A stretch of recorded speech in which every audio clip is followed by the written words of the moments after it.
right, so our exhibit titled Natural Connections came from a collaboration of people just discussing ideas for exhibits, and people love their backyards. Gardening is becoming more popular again. People are interested in local and homegrown and organic. And we decided this would be a great time to celebrate all of those things for the outdoors, how people relate to them, how we interact, what we like about the outdoors, and the parts that we don't like so much.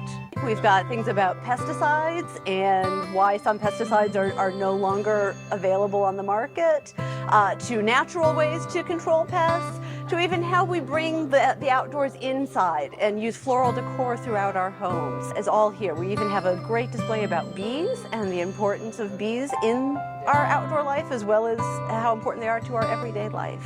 If you like to eat, you should like bees. That's just kind of the bottom line. We use them.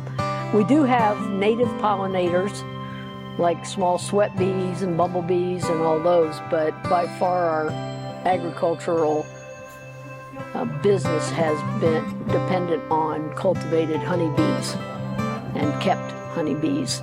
It's one of the biggest businesses in the country. And how long have you been keeping bees? 10 years. And what have you learned? That the more I know and think I understand them, the less I know and understand. They are wild insects.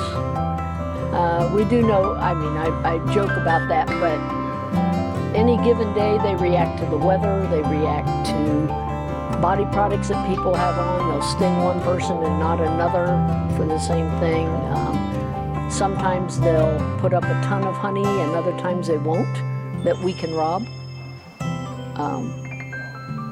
I do the same thing each year and the results are always interesting. Are bees becoming more endangered? Yes, the use of chemicals in our yards and getting rid of all the native, what we call weeds are just native flowers. And they feed voraciously off those in the early spring, like now, before lots of other things are blooming.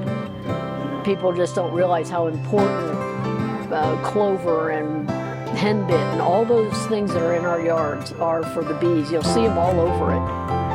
Well, you mentioned clover and the other. What else can homeowners do to help cultivate bees and allow them to have something to get the nectar and stuff? I think the most important thing is make sure you keep some naturalized areas.